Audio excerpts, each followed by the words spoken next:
With consumer preferences constantly changing, how do you know what they want today and what they want tomorrow?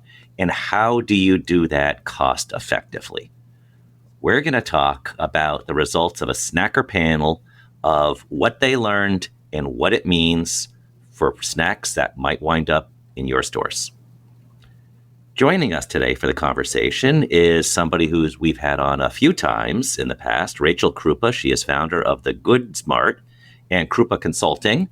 And the Goods Mart is a socially conscious convenience store in New York City. And our other guest today is Dana Kim. She is founder and CEO of Highlight.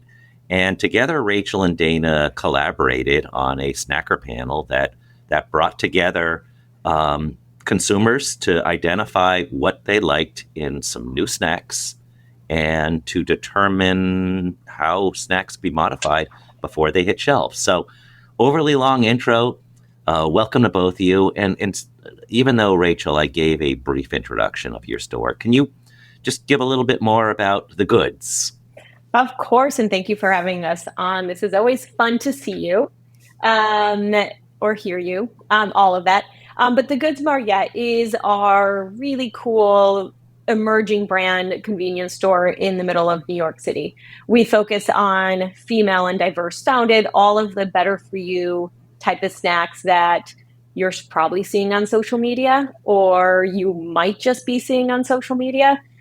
But we really like to elevate and uplift emerging snack brands. And part of that is also to help the brands learn more about their consumer. And that's where Miss Dana came in with Highlight, because we met at, I don't even know how long ago, Dana. It's been a while.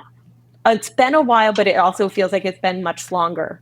And we were like, how do we make an impact on the snack world more so than now? And how do we talk about consumers and what they really want, but in a way that focuses on taste, but also focuses on new things and new trends of not what's happening now, but what could happen in 5 to 10 years and what are the trends going to be, not coastally, but across the nation. So, Rachel, you meet Dana, and Dana, how did you connect with each other and kind of come up with this snacker panel in a new way of looking at what people crave? Yes. So Rachel and I met in the thick of the Snack Super Bowl, which is Expo West. We have a mutual friend, shout out to Lucas Mann, who I was walking the floor with, and he said to me, you need to meet the snack queen of New York City. and there I met Rachel.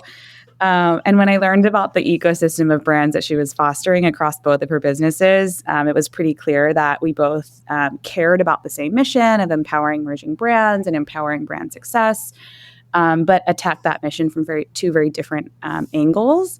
Rachel really supports with, of course, distribution in the store, as well as messaging and marketing and positioning and storytelling in really compelling ways.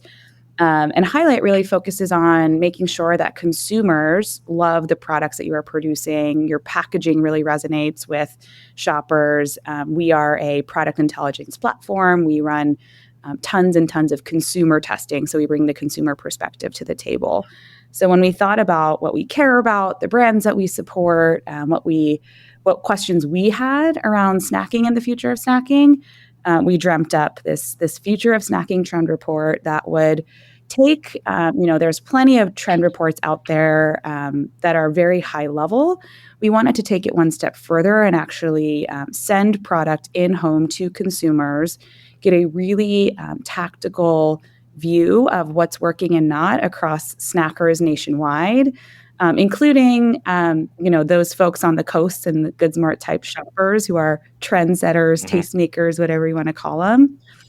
So the idea for the report really started there. And as we started digging into execution, we got more and more excited about, again, tactical takeaways to help snack brands win and future-proof their products and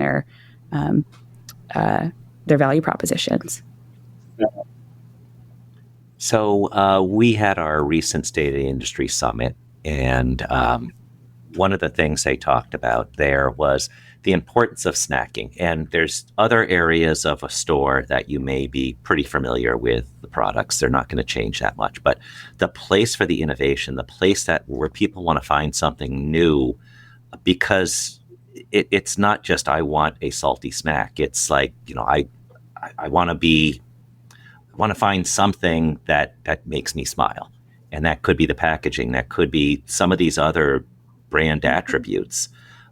It's really important to get that right. And also, we know from consumer surveys, 39% of people who purchase fuel that go inside the store buy a snack. So roughly 2 in 5. Now, can't do that at Rachel's store. I've been to her store. If a car went in the store, well, first off, there's no store, but it's a tiny store to begin with. Mm-hmm. So how did you set up the whole dynamic for snacking? What was the premise, Dana? In you have this idea, you're going to get boxes out. What do you want to?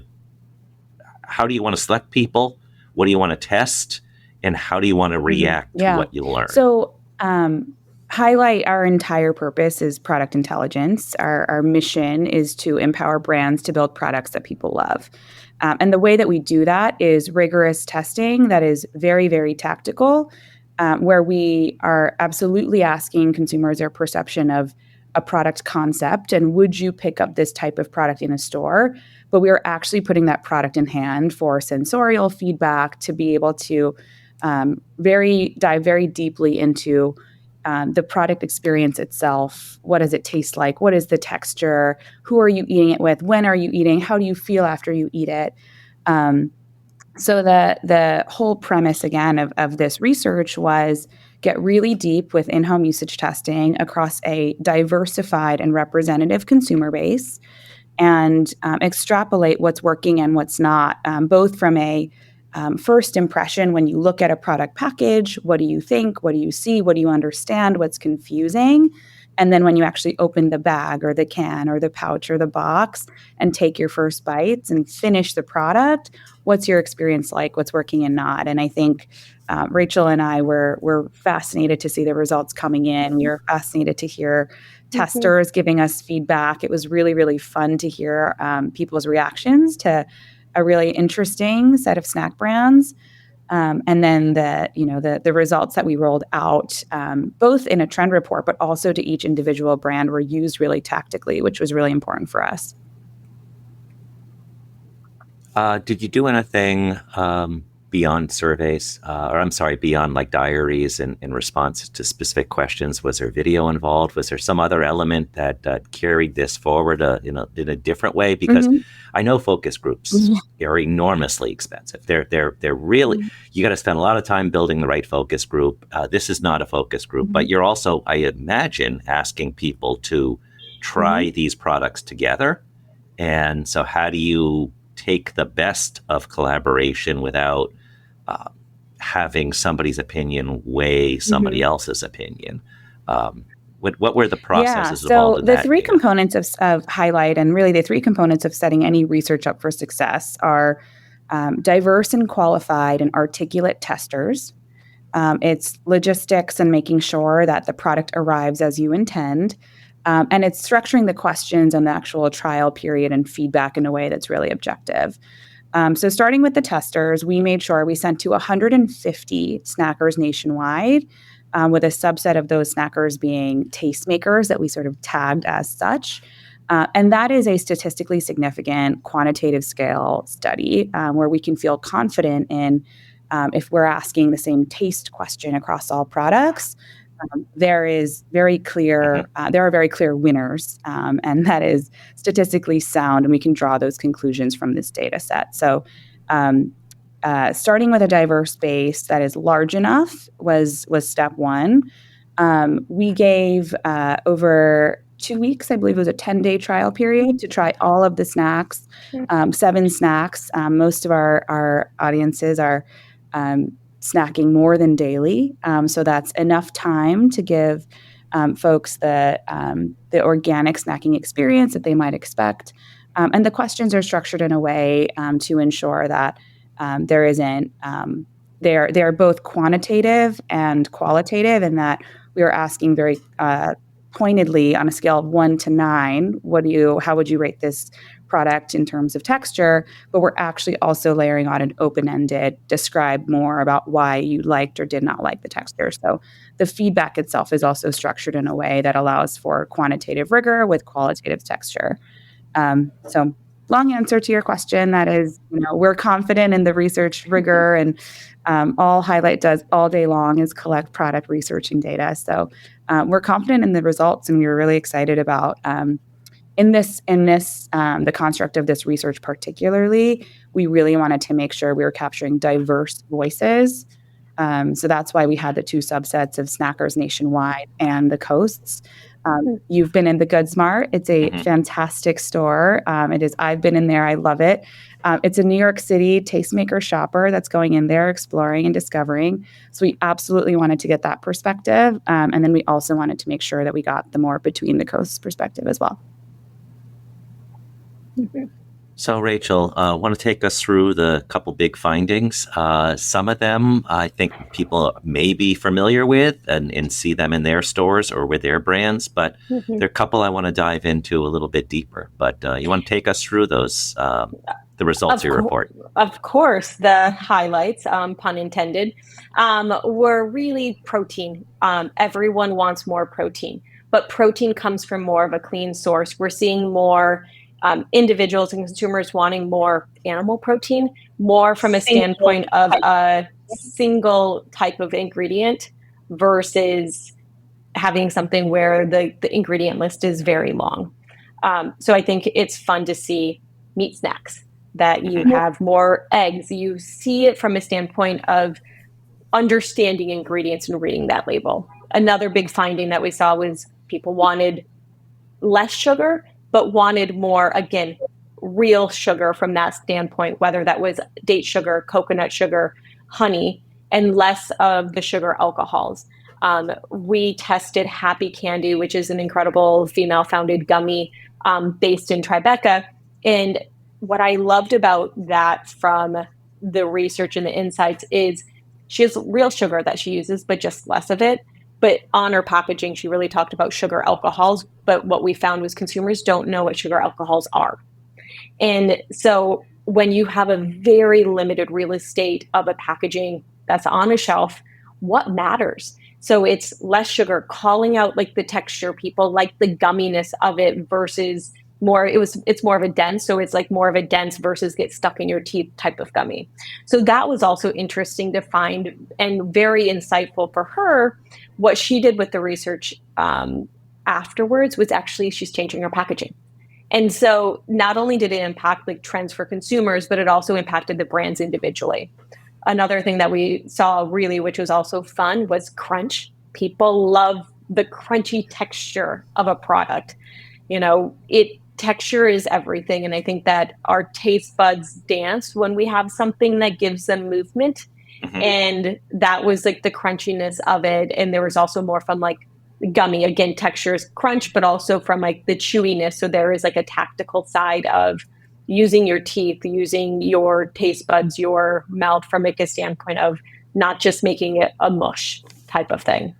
And I imagine that also slows you down in terms of snacking, where you're more focused on each bite because there's a lot going on. As you said, mushiness. It's easy to maybe overeat on some of those things. So the idea of each bite being kind of the experience that you get with a meal. Have a bite, enjoy, have another bite, as opposed to the Homer Simpson kind of GIF where he's bringing it on. It's a little bit more subtle. It is a little bit more subtle, but I think it's more of an experience.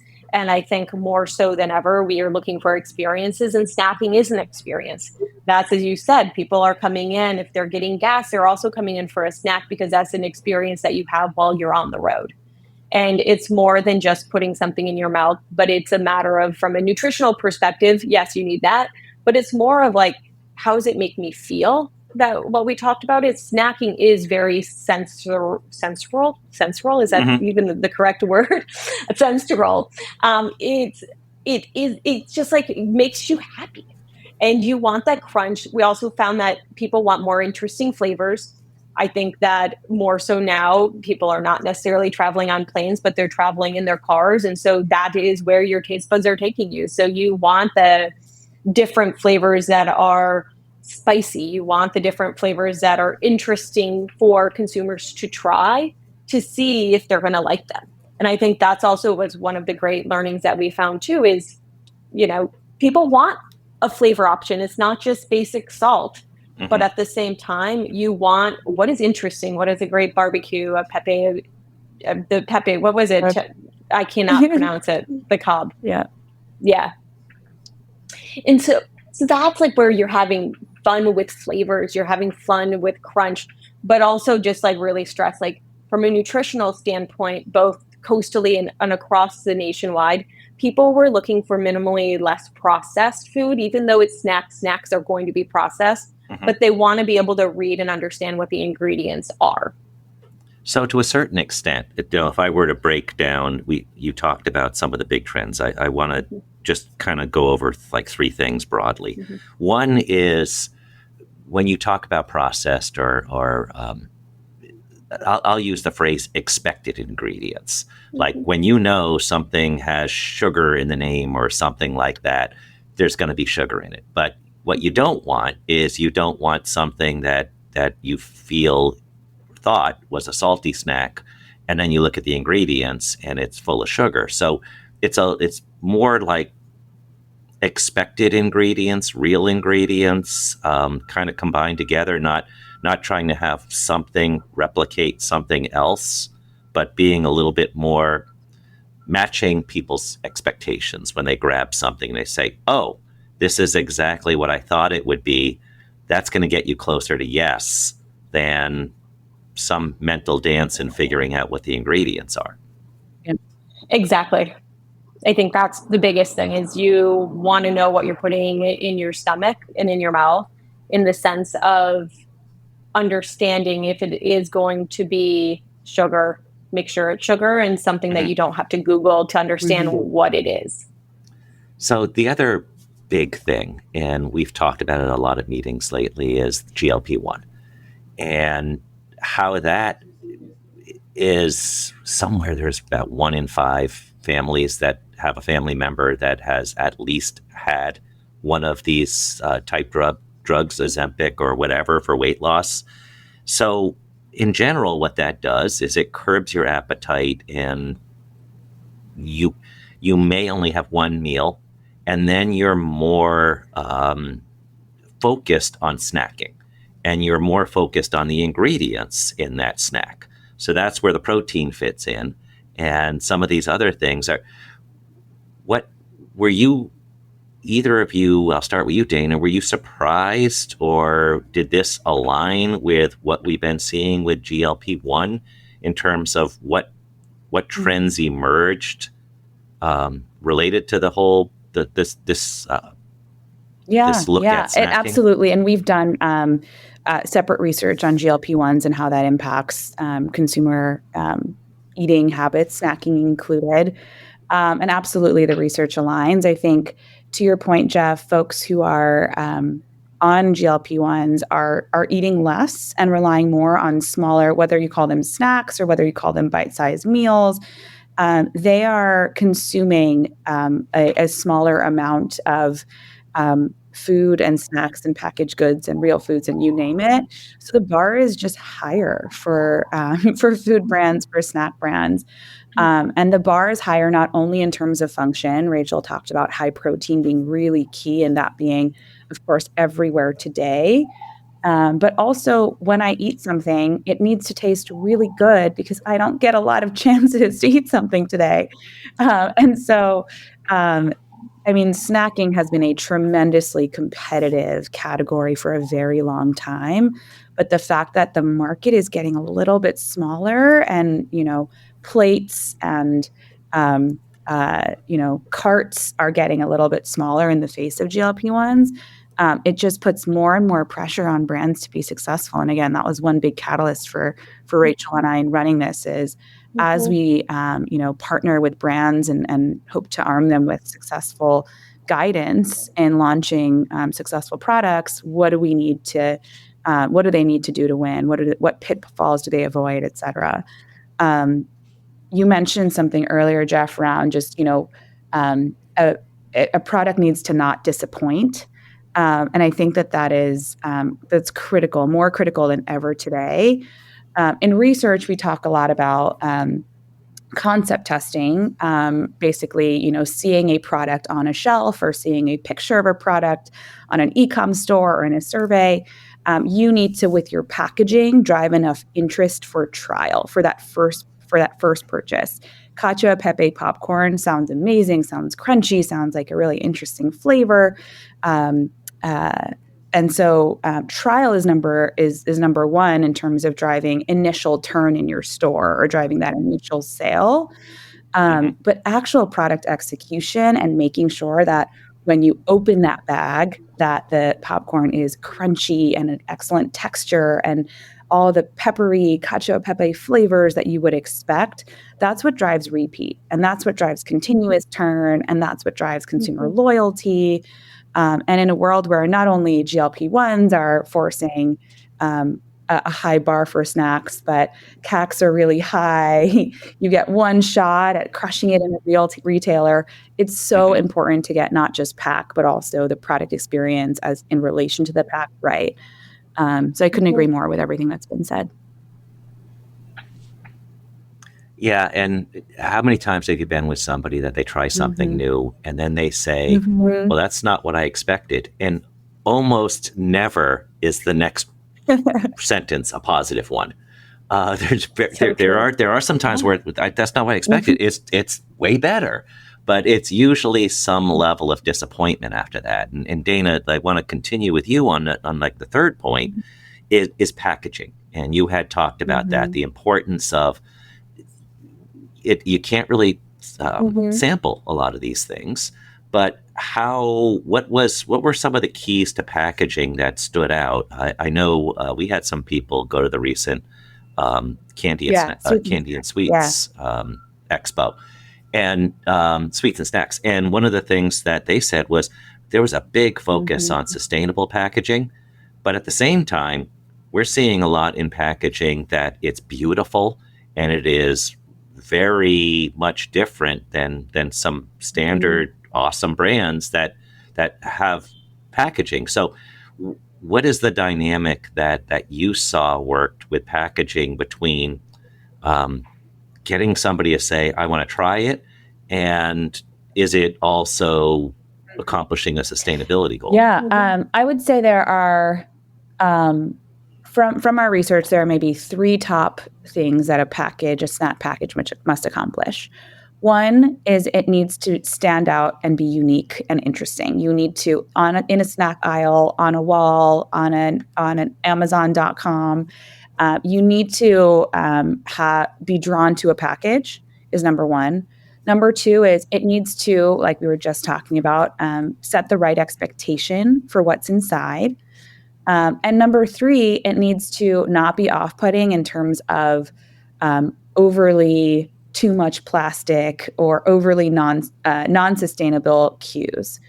And I think the eye-catching number one, there's a lot that falls into that. It needs to have, maybe it's 20 grams of protein in big font. Maybe it's 0 grams of sugar in big font. Maybe it's peach collagen iced tea, which is one of the products that we tested.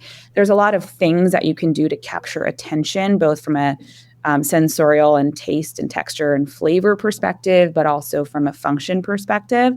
But yeah, I think the uniqueness, is it actually representative of what's inside? And then not a turnoff in terms of how much packaging and plastic is used is really key.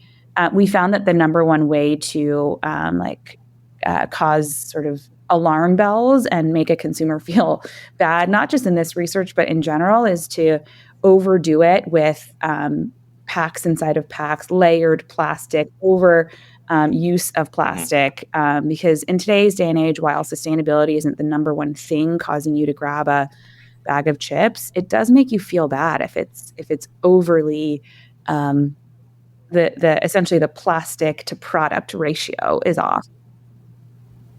Mm-hmm. Mm-hmm. And also within our industry, you're increasingly seeing one more criteria with packaging. Can it fit in a cup holder? Yeah. Because with people driving, they're snacking, and like you'll see things that are shaped specifically for that moving dinner plate. That's and the average car has a lot of cup holders. It's not just 2 anymore. So Rachel, we have the results. How do you translate that into your store? What are you doing differently, either with specific products, or how do you merchandise? Do you take things that say, rated highly by customer snacking panels? What are the ways that you take the findings and you apply them? Yeah, I think that's interesting because a lot of these brands, obviously, we have in our store already. And so I think a lot of it from our perspective in the takeaway is really helping the brands that we already have update their packaging so they can sell more. So it was really in the sense because, again, we are a store that might be one of the first 10 stores like a brand goes into. And so for us, it was really taking the learnings to give back to the brands because we know that they're going to crush it in 5 years and soon they're going to be on the shelves of every SAAS store. But they need to change their packaging or they need to change the messaging on front of the packet so that they can sell more and be more successful in the future. So that is really how I and like the Goods Mart from like a standpoint took that research, was giving it to the brand so that they can be, given the tools to improve so they're going to sell better for us in the future.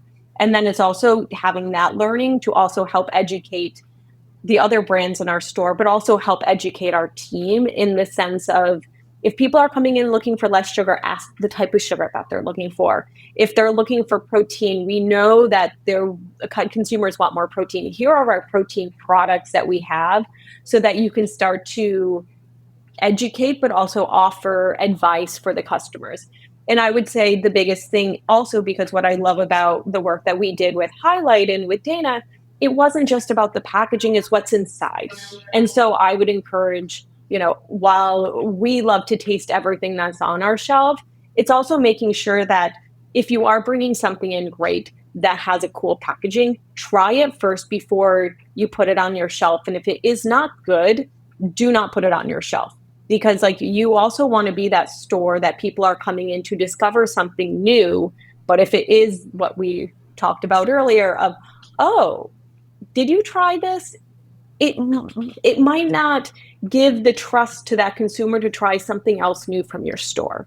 And I think that is a really big takeaway, that what I really loved about this, it wasn't just about the packaging. It's what's inside that counts. And if you give the tools to improve the outside to match the inside, then you have a home run product. Again, like the products that we tested and tried are things that are on the shelf now, say in New York, but in 2 or 3 years, they're going to be on the shelf everywhere.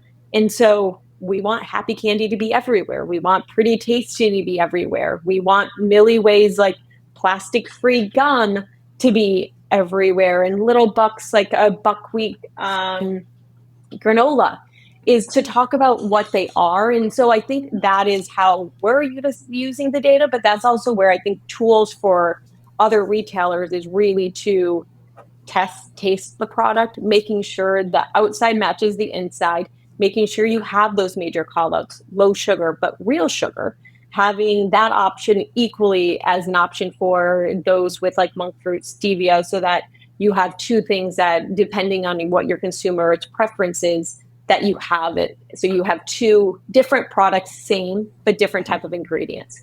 And that you start to lean in more for, everyone's loving a beef stick now.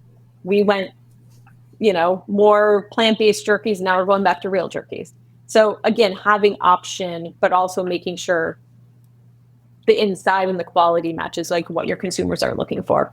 And I think you made an essential point there, that you have to try it and you have to stand behind it, because just thinking about all these examples in life. You go to a restaurant, you may try something that you've never had before because you've been to that restaurant a lot of times. Everything else is great. You trust them. You may go see a movie because of a certain actor always takes good roles, and it's always going to be a good movie. And you know it's not going to be like this person just took it for the money. And fill in the blanks. But if they know that everything has been product taste tested, they're way more likely to trust you on this. So one other part of that, now your store is small, so it's pretty easy to have a conversation with somebody, but both of you have been talking about story, and it almost seems like convenience store sells speed of service, but there also seems to be an opportunity to be a little bit more like the store Lush, where first off, Lush is soaps. It's not like alcohol. But anytime a family member goes there, there's a lot of expensive soap that comes back in a bag. And it's because there's one-on-one conversations and trust and try this. And they feel really good about their purchases. And it seems like there's a little bit more opportunity for that in the hustle and bustle of everyday life.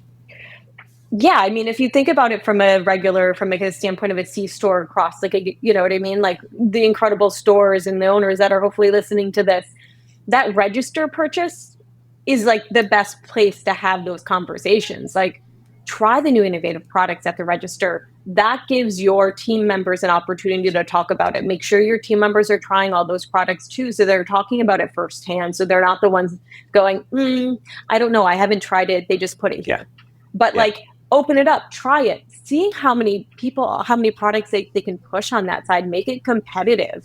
But then that pushes everyone back to like the other aisles within the store to then see like, oh, they have something new here. I loved it. What else new do they have? And then it is talking about like the shelf talkers too, just in, innovative, like low sugar, protein. Have those on your shelf too and have it call out as well. And so I think it is navigating, but again, it's the education. And while ours is small, there's ways to do it in impactful ways within any store, because you do have humans that are still checking people out majority of the time, or someone in or around that area. And like have them be like the first person to be like, here's innovative, or GLP-1. Like these are the brands that we love, and our GLP-1 consumers are really loving these days. And so there is ways to elevate the communication and the storytelling behind it that is kind of you could translate into a larger store for what we do in our small store.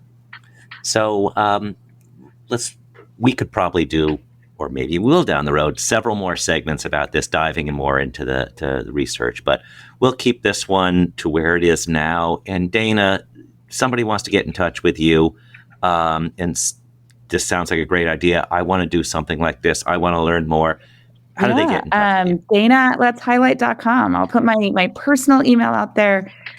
We would love to work with brands to ensure that you are successful. We would love to work with retailers, category managers to get you the data you need to win in terms of, selection and merchandising. So happy to chat more about snacks and otherwise. And thanks again, Jeff, for having us. And Rachel, how do they find you besides going to the Goods Mart? You have to come and shop. The only place that you can find, we know. Again, like following Dana's stuff, it's rachel@thegoodsmart.com. Email, always love to chat. And then I will also just, lightly plug from a Dana perspective, they're always looking for tasters too. And so while like the demo in like finding like different retailers, finding like what you need from a category perspective, they also need great tasters across like the country to give feedback. And I think that's the beauty of Highlight. It's very B2B, but also very B2C too. So you can determine what winds up on shelves and what potentially winds up mass introduction. So it's kind of a cool place to be. Well, thank you for joining us today. Thanks, Jeff. Always great. And thank you all for listening to Convenience Matters. Convenience Matters is brought to you by NACS and produced in partnership with Human Factor. For more information, visit convenience.org.